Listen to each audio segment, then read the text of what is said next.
Welcome to By Subject, a Silicon Slopes brand and marketing podcast. I'm your host, Peter Stevenson, and I'm here with my co-host, Alysha Smith, managing partner at Modern 8 and Agency. And today we're pleased to have Quinn Curtis, CMO of Disruptive Advertising. Welcome. Thank you so much for having me. We're so glad to have you here.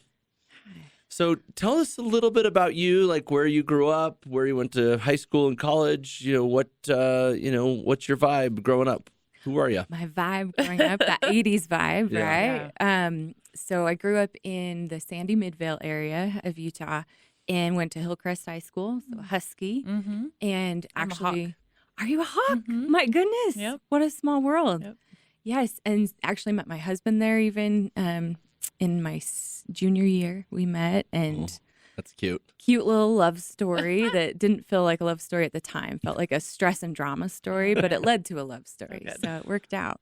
But That's great. So you went to yeah. Hillcrest High, and then where'd you go to college? So my path is a little bit probably unconventional Yeah. compared to a lot of the marketers that you interview, just because I was raised very, very orthodox religiously Okay. to the point where it wasn't, I was like strongly encouraged to not have a career as a Oh, woman interesting. and to not go to college for that type of thing. It was like if I was going to go to college, it would be to support my husband to get his degree and have him be the provider. And so I didn't even show up to my school's career day in high school and like to interview colleges or anything. And I had a couple of colleges that were like the okay approved places I could go, and there were very limited degrees that I was allowed to pursue. So I ended up pursuing kind of the nursing path. It was nursing or teacher at the time, which were like okay for me to go for.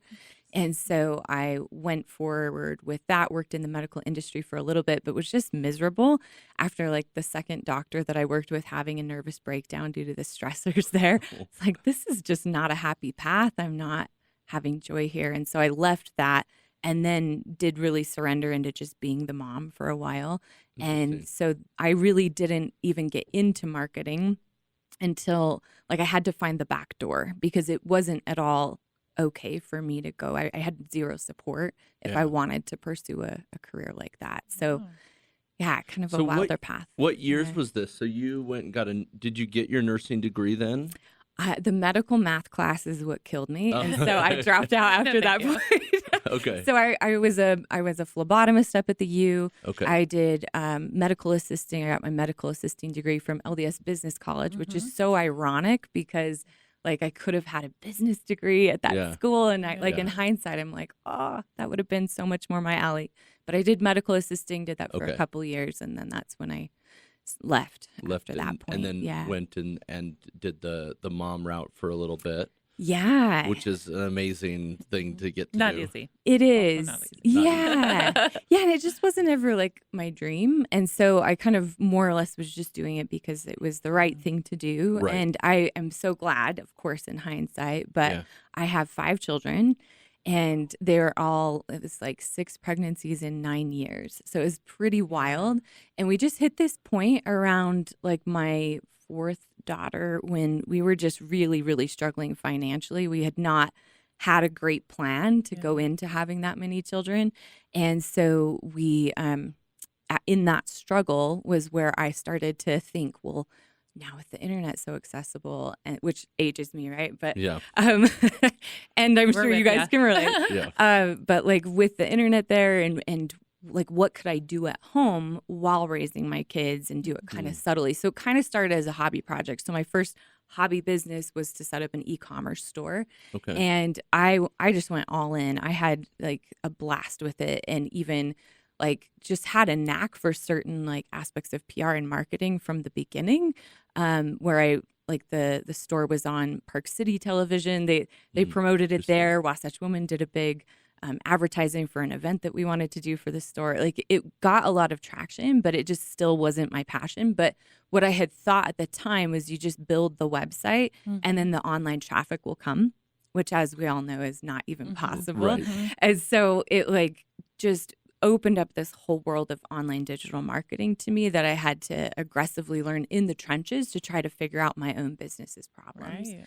And so I just became a sponge. Anything that I could learn, any mentor I could learn from, any program I could take online, I did it. So it was all in my spare time while raising my kids, just like learning absolutely everything I could learn. Was so neat. Was this business your own business that you built this website for? So you created your own e-commerce company and you started to figure out how to do the branding and marketing for that company. And that's where you backdoored into loving marketing. Yeah, absolutely. Yeah. Prior to that, I'd been dabbling in graphic design. Okay. And so I like already had a graphic design background, self-taught here again, though, because I wasn't able to pursue that. Brought that into the e-commerce store and used some of those skills there. And then as I like lost enthusiasm for the e-commerce business, I became a food photographer.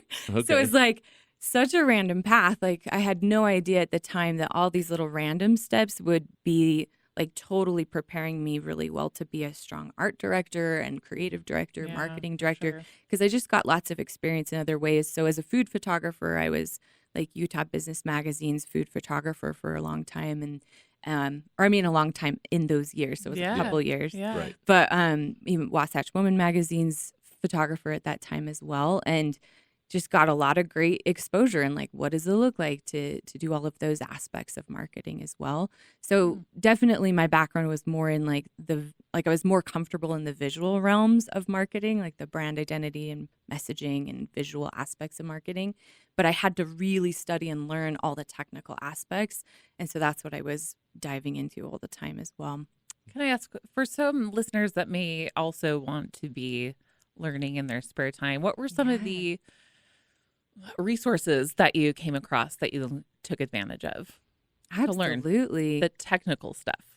Yeah. Well, I had no idea who even was figuring it out to a degree. And so I joined a local women's networking group right away for entrepreneurs. And that helped connect me with some marketers in the space and businesses that were doing it right. And that it just kind of like grew from there, that I just kept watching who is everybody else learning from or who's mentoring the mentors and kind of following that trail back. I actually feel like in a lot of ways, getting my marketing education that way has been an advantage because I had no biases based off of like how marketing should be done, like how it's taught in a textbook. And so I was more or less just really invested in guerrilla marketing, like what's actually happening in the trenches and what's working for people. And luckily the social algorithms, once they figure out you're following some of those people, they'll feed you the ads of the related people. And so it just like expanded my world pretty quickly. But it was a lot of the like coaches and or I don't know, funnel builders and just people who were out teaching how to do all of the online marketing kinds of things. I would really vet and research them really carefully. And then I would invest in the programs and or masterminds and opportunities that felt like a good fit.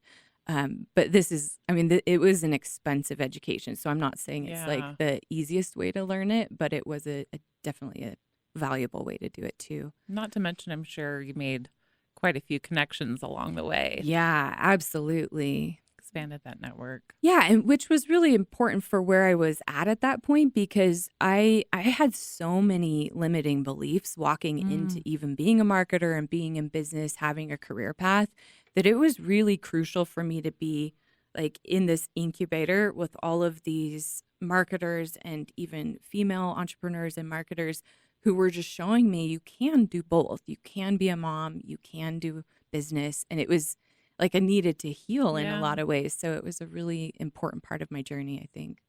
How interesting. And how does your family feel about your path now?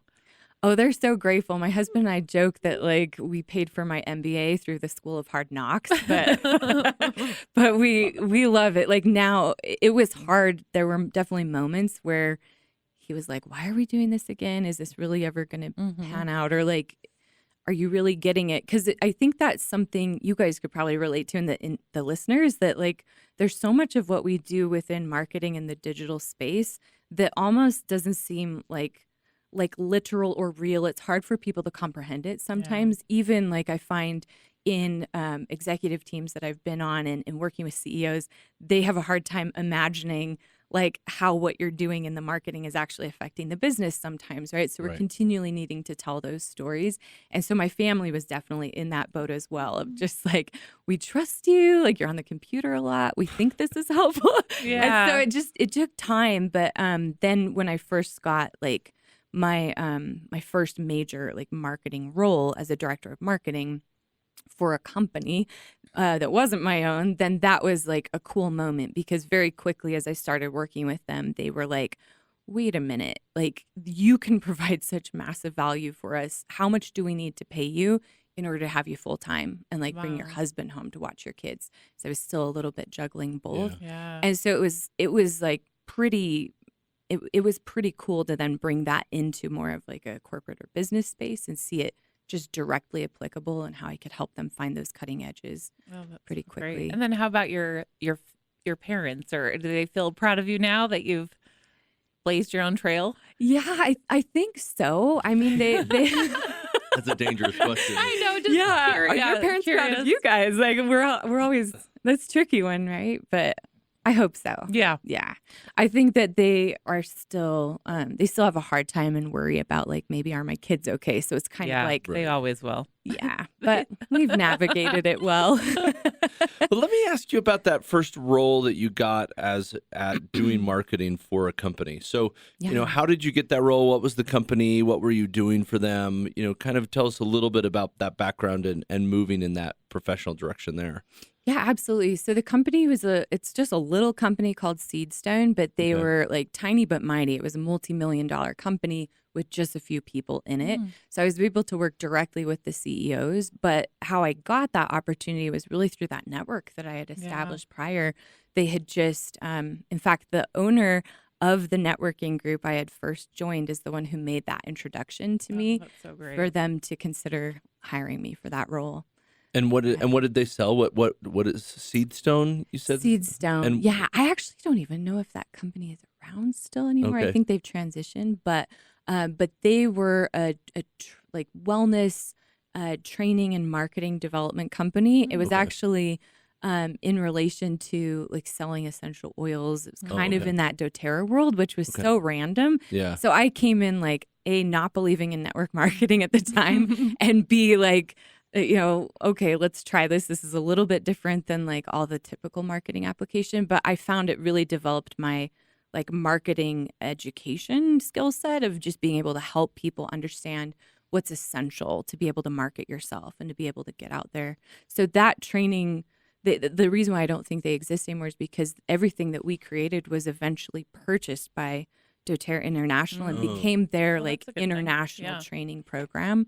So I was leading both like the development of all of the training aspects and materials, as well as developing the marketing for all of those things too. Interesting.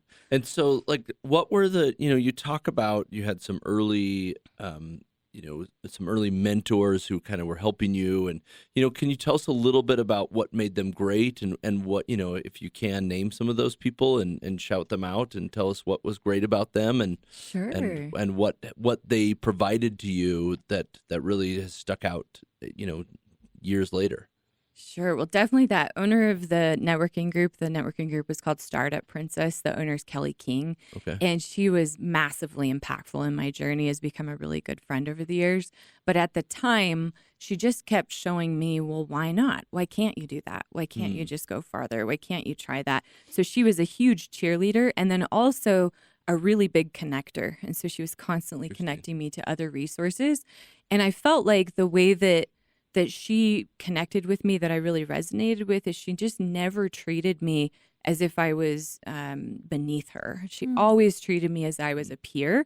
And so it felt very much like is it Abraham Lincoln's quote of like, I am who I am today because of the people who believed in me and I didn't have the heart to let them down, right? It felt very much like that in the mentorship relationship of just drawing that greatness out of me that she could see, but I definitely couldn't at the time. And so, you mentioned as we were getting going that you are really invested in education and invested in helping the next generation of marketers. How have those early mentors, in your past, influenced the way that you work with people now? Oh man, what a good question. I think I think I was just even in a company meeting right before this where I was hearing somebody else at the company use a phrase that I use all the time. It's now become like nomenclature over at the office of just, is it in flow and on fire? Like, are you in flow and on fire with the work that you're doing? And so we really focus, and a major part of what I teach is all about like finding your joy and genius zone in marketing and in whatever you do. And that's where the cutting edge is. That's where you're going to find your creativity and you're going to find your opportunities that are going to really help you make an impact with the clients that you're working with. So that I definitely feel like is sparked from those early years where I felt very, very much like my own genius and my own potential was being drawn out of me and was seen, but I wasn't realizing it. So I just think it's important to have people around you that believe in you and that also trust wherever your heart is calling you to go. I think like marketing is such a wild west in so many ways where it's just like, you know, right now in the trenches, somebody is developing what will be the norms for all of us tomorrow. Like it just changes so quickly. And so I think it's very dangerous to only rely on like what it should look like in the book or what it has looked like classically. And so I feel like it's a much stronger true north. But like, okay, you're really excited about video today. Awesome. Like lean in there, like go deep, really get expansive and excited there. And like trust that that's a part of the path that's going to help you like ultimately with your career. And I've seen that time and again as I've mentored a lot of marketers who have then gone on to bigger roles and have had some cool opportunities. And it feels like when they like connect with, oh, this is the fun of marketing. Oh, here's where my joy is with this. That's where their career starts to shift and things start to work better. So it's really like finding that passion and then helping them cultivate that and growing that from there. Absolutely. That's so cool. Yeah. I love that. Which I think is very like different from how I think marketing kind of has lost its soul in a lot of areas. And I don't know if what hasn't. That's so true. Everything has, right? And so I think like marketing has become it's easy for it to be transactional. It's easy for us to go into this kind of robotic verbiage or robotic actions with our marketing. And so I do believe, especially like I was just a couple of weeks ago at Google headquarters with my company. We're top premier partners and we're talking with some of their developers and learning about like what's going on over there, especially with AI and how things are being affected. And it was really like my takeaway from that is that creativity is the new currency. Like it's all about what you can creatively bring to put into those inputs like AI and wherever marketing is going in the future. But if we don't stay creative and curious and playful with marketing, I think that then that's where machines have a lot easier time passing us. And that's where there's no joy actually in what a machine can just do for you. The joy is in the creativity, it seems. That's interesting. Yeah. So well said. Okay. So Seed and Stone, I think I said Seed that. Stone. Seed Stone. It was a cuter name when I had the. I like it. Yeah. We should suggest that to them. So when was this? Like what years did you work for them? Yeah, that's so let's see. My daughter, it was 10 years ago. 10 years ago? Yeah. Okay, so you left there to go where or to pursue what? Yeah, so I started my own business 7 years ago. And so it was kind of alongside working there. And then I stopped. Your own agency, right? My own agency, Okay. yeah. And what kind of marketing agency? What kind of stuff were you doing with your own agency? What were your, who were you targeting? What kind of work were you doing? What kind of marketing were you doing for people? Yeah, so we were definitely a boutique agency. So we worked with clients who usually were on like, they had a brand established, but they were maybe like either, I mean, honestly, we didn't do too many small businesses. It was a lot of personal brands. So coaches, even politicians, like the current head of the Democratic Party was one of my clients. We helped him get in like through developing their brand and marketing strategies and really working on those hand in hand. So we would typically take like what's their existing brand, help understand like who are they trying to target, who are they as a person, what's their genius and magic, what's their flavor, infuse that into their their branding, and then build out a marketing strategy that supported their goals. Yeah. So it was pretty full funnel. And Yeah. mostly for individuals in their personal branding efforts. Yeah.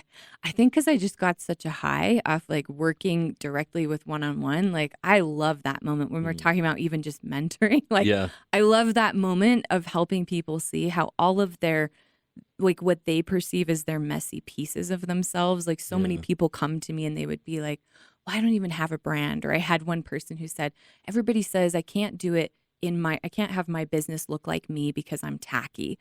I'm like, oh, these are horrible things. And so like as we dig in and work and then help them see, but look how beautiful your brand actually is. Look how beautiful your message is and what you're bringing to the world. Like there's magic here. It was just my favorite thing. So I loved hanging out in there in that personal brand space.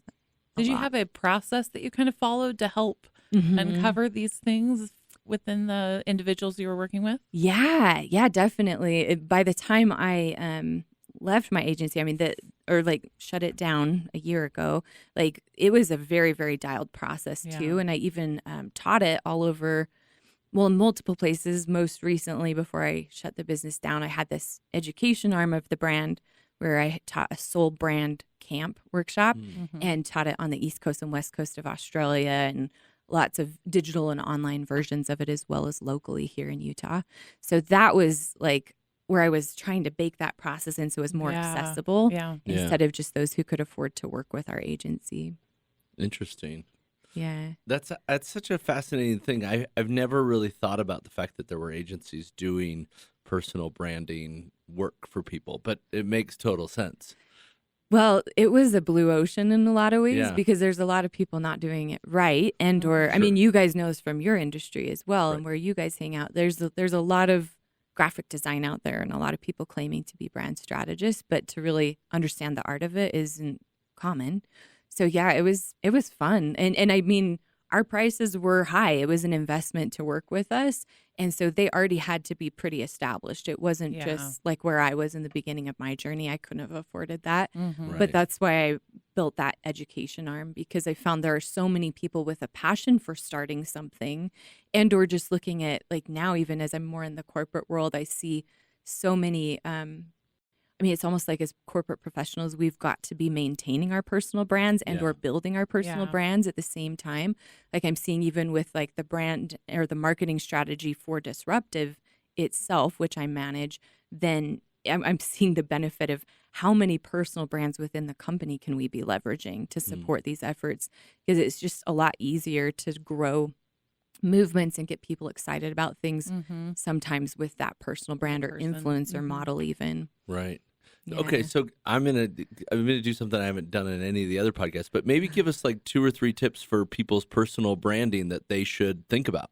Yeah, sure. This is gonna catch me off guard too. I haven't had this conversation for a minute, but This is secretly for me to build my own brand. okay, but let's build your brand. The listeners can also enjoy these tips that I'm learning.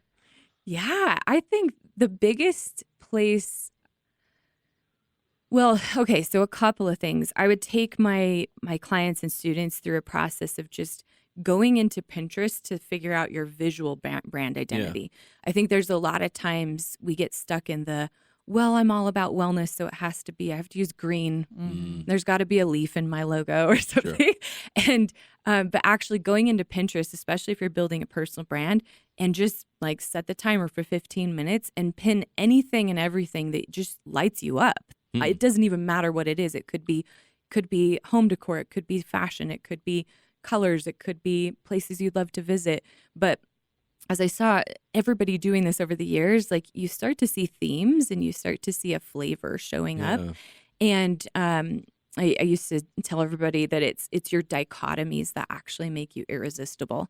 And we usually, as we're trying to establish our personal brands, try to choose one or the other parts of us. So we're like, well, I'm really funny, but I'm also really like emotional and sensitive. So I've got to choose one for my personal brand. When in actuality, it's you know, that the dynamics between your dichotomies of being that funny but also sensitive, heartfelt person is more what people would be drawn to than you choosing one or the other. So though sometimes that style exercise helps define some of that, because it helps you see like, well, what would this look like in practicality? Sure. so that then you could start to see like, well, what kind of colors really inspire you to use in your personal branding, even if it's as simple as like, what color do you use in your fonts on your Instagram stories or your reels covers, right? It doesn't have to be dramatic graphic design. So that would be step one. And then step two would be really defining like, who are the people that you're the most passionate about serving, and just clarifying, you know, what are their pain points? What are they struggling with? What are you so excited to show up and serve them with? And pulling out from that, what are some common themes? Because oftentimes as I've taken people through that process and they've gone even deeper, we start to see like your why kind of showing up in a stronger way than maybe it has. And so here again, a trap that would keep us from that kind of clarity is usually like, well, I got to think of my demographics that I'm trying to target with my personal brand or business. And it's XY people within this age range that live in this area, that, you know, the whole demographics game, versus if you really speak to like, well, what's the heart of the problem that you're really passionate about solving, then it helps your message immediately get more clear so that you can bring more consistency in everything that you're sharing on social media, even if it's random posts here and there. Sure. And you're connecting with an audience on an emotional level rather than like a demographic level. Okay. Yeah. Love that. Yeah, I mean, so much marketing, I feel like, especially in that personal brand space, we just forget the human element and we just start talking about the product or about the service. Yeah. And then that doesn't work. And so then we're like, oh, I must need to discount it. So let's just talk about discounts all the time. It's on sale again. This is amazing. Right. And nobody's biting still. But the minute you turn it more into like, what's the movement that you're leading with your brand, even if it's a small one, right? Like as you can guess from my story, like I'm very passionate about you know, women having the opportunities to be able to make the impact that they want to in the world, to be able to have freedom, to be able to provide for their families and or pursue the levels of education that they want. And so there's this big women's empowerment theme that comes through my personal brand. But then there's also like such a passion for just the art of marketing and storytelling that those came out because of these processes that now help make it easier for me to connect with my own audience. Interesting. That's some, I love the detail about thinking about who you're serving in a better way. Often when I've seen, you know, personal branding tips, it's all about the person who's being branded and less about the people that they're serving. And I think that's a huge clue that I think is going to help a lot of people. So that's a great tip. Well, you're reminding me, the two ways to think about that is there's really just ever two aspects to a brand. Huge generalization. You guys would have your own opinions, I'm sure, but let's see if it passes your sniff test. But I found you have the visual aspects, so I would call that the style of it. And then you have the messaging aspects of the brand, right? Sure. And so the style aspects, I found best success when a personal brand and or business goes after like really describing themselves with that style. And then with their messaging, it's all about their target market. Interesting. So that balance there is where it seemed to really sing. So like I had an automation expert that she is just like a brilliant business strategist. And she had been in the boys club, like everybody in that space, they're all men. And so she had tried to kind of copy what they were doing with their branding to look on par with them. And she was very afraid of being herself. But then when we went through this process, we found out she's like bubblegum and sparkles and pastels. Like that's who she is. She's just like this magical automation fairy, right? And she was so afraid, like, will people receive this? And so it was really in helping her understand the more that your style represents you, the more that actually builds trust quickly because people get you and then they understand how to connect with your brand. And immediately, I mean, her business grew like, I think it was 40% within 6 months after we made that shift. It was pretty dynamic of just like letting her be her, but then making her message all about the people she was showing up to serve. Yeah. And of course, she's not going to serve everyone, but she's going to serve the people that need her most. Yeah. And they weren't even the people that happen to love bubblegum and sparkles and pastels. Really? It's the people who found that that energetic even of like the playfulness or the creativity was what they were needing. Love that. Okay, so a year or two ago, you made a switch to disruptive advertising, which is where we met. Yeah. So tell us, you know, what drove you to make that switch, you know, during, you know, the pandemic era of like going from running your own agency to then going and working at an agency? Yeah, I was very surprised about that change as well. I was at this pivotal moment where I was either going to grow my business exponentially or I was needing to make a big shift.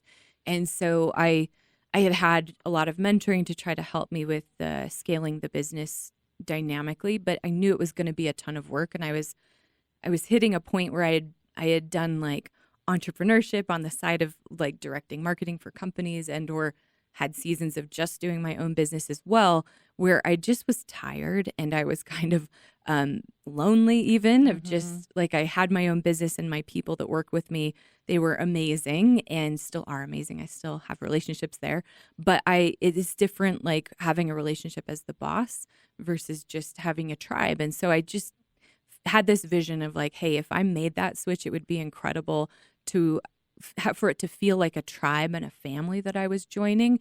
And like I could bring all this fun, magic, joy for marketing that I've been playing with, like onto into a community that was excited about it and wanted to play with me.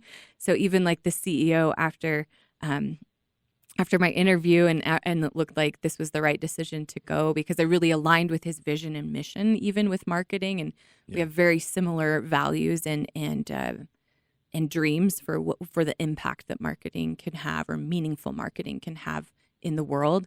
Like I wanted to give him this massive box of crayons on my like first day as like, let's go play with marketing. Because it would just seem like such a symbol of finding my marketing playmates, and so that's really what drove that decision. And I've been so happy with it. It's been amazing. And so I'd love to hear what it's like being a CMO of a marketing company. What is that like? Are you utilizing your internal resources a lot? We find that when we're trying to market our own agency, we tend to, that stuff gets pushed to the back and we do our clients' work first, right? So what's that like on a day-to-day basis? What are you doing for marketing an agency? Yeah, well, when I got there, it was the cobbler's kids have no shoes situation where they had done that very thing and it had definitely slipped. It was the afterthought. And so when they brought me in, that was a clear intention of we want our marketing to show what we're doing for clients even, or showing what could be done beyond that. We would love the marketing team to be where we can test new strategies and try things out to then take back into the organization as well. And so we use our marketing team a lot in those ways, but there was a lot of groundwork to build up again. And so that took most of last year. Even we just launched our brand new, beautiful website, which was a long process in the making, but it was such a needed asset that they just hadn't had a strong website. So but yeah, it is interesting being the marketing leader of a marketing agency.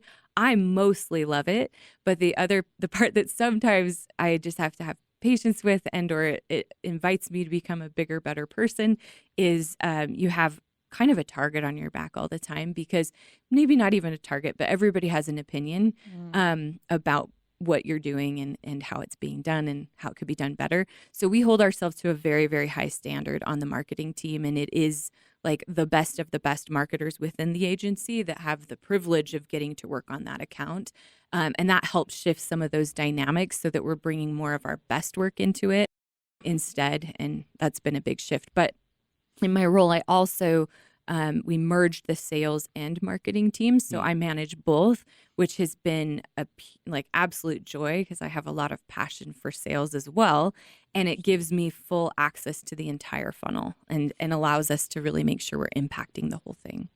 And when did that transition happen of you taking over sales? Was that right away, or was that something that just sort of happened as you showed your impressiveness? Yeah. Yeah. I started in February and the transition happened in June 1st was when I took over the sales team. Okay. Amazing. Yeah. What are some learnings there that you can highlights we want to hear? Yeah. Well, I did a ton of research because I was just trying to also support the executive team with making the right decision for who should lead the sales team. And I wasn't even convinced fully that I should. But there was so much research backing up the value and the impact of when you do combine marketing and sales into one department. Typically, companies were finding like at least 30% growth year over year as soon as they made that shift. So pretty dramatic. Yeah. So I would say we're definitely seeing that kind of synergy happening, which has been a cool learning. But it's been, I think one of the best parts is you no longer have the finger pointing of like, well, we don't have enough ops marketing team. Yeah. Well, you guys aren't doing a good job of selling the ones that we're sending. And instead it feels like our problem that we're solving together. And it requires everybody's creativity. So we find that like our marketing team can give us an amazing feedback loop on exactly what the pain points that our target market is having, that they're seeing and talking to in the sales calls. Yeah. Then we can go and apply directly into the marketing. And so it's giving us this great process and just feedback channel to get that happening. That is really interesting. Yeah. It's been fun. So what's next for the world of marketing? I mean, you are in the trenches. So like, I'd love to hear what you sort of see as the next couple of years of marketing and what the future holds for this world that we love. Such a cool question. This is what I dream or the pulse that I see based off of what I'm hearing. But I think the biggest call is towards leveraging more AI, just how we can do that better, even within our digital marketing platforms like Meta and Google. There's so much more AI and machine learning that is happening within those platforms that even our specialists at Disruptive are becoming far more like it requires a different skill set, a different level of expertise to work with that machine learning. And so I do feel like our days of like the one person who can run all of your different channels are gone. And I think that especially as, as we go to more of a cookieless future, it's going to just require more proactivity with marketing and being more aware of your full channel. Meaning that like we're gathering more first party data as part of our marketing as a continual best practice, because all of this machine learning is going to depend on that data. So that's like integrating your life cycle marketing efforts with your ads efforts instead of where they have been able to play as in silos. So I just see us having to merge more. I also see that just our ability to get great data is a little bit limited. It's almost like we had this golden era where we could measure everything and it made us feel very secure. Yeah. But like the real grassroots of marketing and advertising definitely were never that way. You were always trying to prove the value of the marketing and what was happening. So I think we've gotten a little too comfortable with data.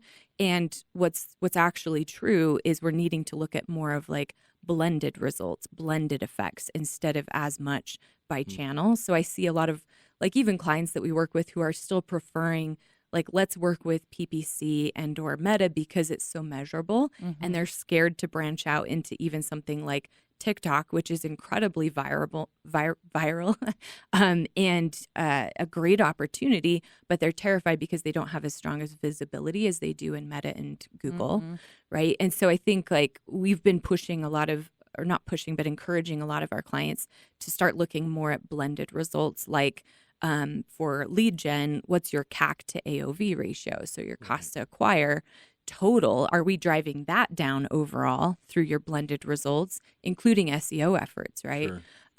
Or in e-commerce, is it your tacos? Are they decreasing your cost of acquisition there? So I feel like the future is moving more so in that way, especially as we're meeting with Google's engineers and just seeing like, yeah, it's not getting better, guys. We're not going to get more visibility. That golden era is really over. So I think like we just have to learn how to work with the machines at a higher level and bring more of that creativity to the process as well. Interesting. Well, man, I'm excited about this next future of AI and AI marketing and where that's going to go. And I think I'm going to bug you offline to get some of those other tips that you sort of talked about. Please do. Alysha's got a question that she asks at the end of every interview. Okay. Well, if you were to just give one piece of golden advice out there to aspiring marketers or marketers that are maybe just need a little nugget, what would that be? Man, it would be get in the trenches and like get scrappy in your education. Prioritize your education always, because what worked 6 months ago may not work in 6 months. And so the more that you just include continuing education as just part of your job description, it's just part of how you are a great marketer. You're always learning. I think that will future-proof your career and help you actually have more of a cutting edge than marketing peers who are maybe just relying on what they got out of college. I have major concerns and actually want to actively do more to support our local colleges and universities to prepare marketers better when they leave, because I do feel when they come out of college, they're already almost 2 years behind and have to like bring a lot of other knowledge in right on the job or through their own research to even catch up to where it actually is. Yeah. And so I just think if you're pursuing that career, like please include that love of learning in it, and don't be afraid to go after that proactively yourself, even if your employer doesn't provide for that. Yeah. And can you share with our listeners maybe a couple of those resources, maybe even that they could look into now for that continuing education? Yeah, God, there's so many. I've even been really impressed with even like Domestika and even Skillshare's courses. There's a lot of digital marketers who have tried cool stuff and then they've put courses out there, so you could test drive it very affordably on those platforms and then get to know people that you really respect and appreciate what they're saying. Then go follow them and look for what else they're offering. But I think the other thing that I would love to highlight there too is also to not discredit the original OG models of advertising. Like there's so much that we can learn there that I think is very easily discredited right now. But we're actually going back more and more to those kinds of methods. Like I see a resurgence of even like mail advertising coming back, and some of those are traditional methods. So the more you know just good marketing principles as your baseline and what's worked historically, and then you pair that with what's working in the trenches and what are some of those cutting edge elements, I think the more you're going to have that educated balance. Yeah, love that. Thank you.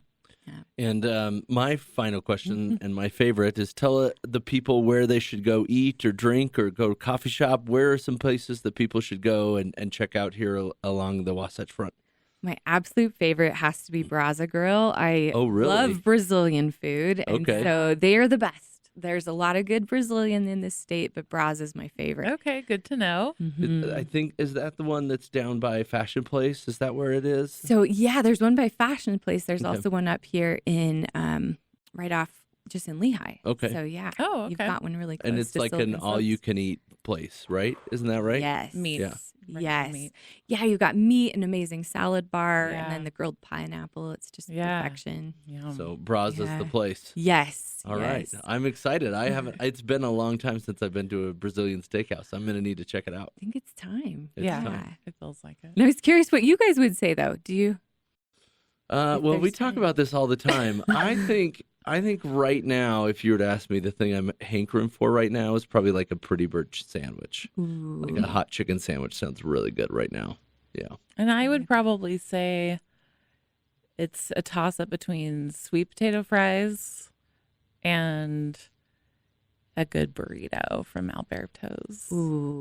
Have you ever been to Alberto's downtown? I don't think I have. I This feel is like I gonna bring need this to up happen. like every podcast, but it's just like it's open really late, almost all night, and just good stuff. Yeah. Just satiating. Alberto's. I think we're ready to go eat now. That I sounds know. amazing. I'm starving. I'm always ready. Thank you so much for joining us, and we will see you out and about in the valley. Thank you so Thank much for you. having me. It was great. By Subjects is a production of Modern 8 Agency in Silicon Slopes. Executive producers are Alysha Smith and Peter Stevenson. Editor and producer is Dave Meekum. Video production by Connor Mitchell. Development production by Eric Dahl. Production management by Shelby Sandlin. Original music composed by Josh Johnson. Website designed by Modern 8. Please make sure to follow and share the show with your friends and your enemies. Thanks for joining us.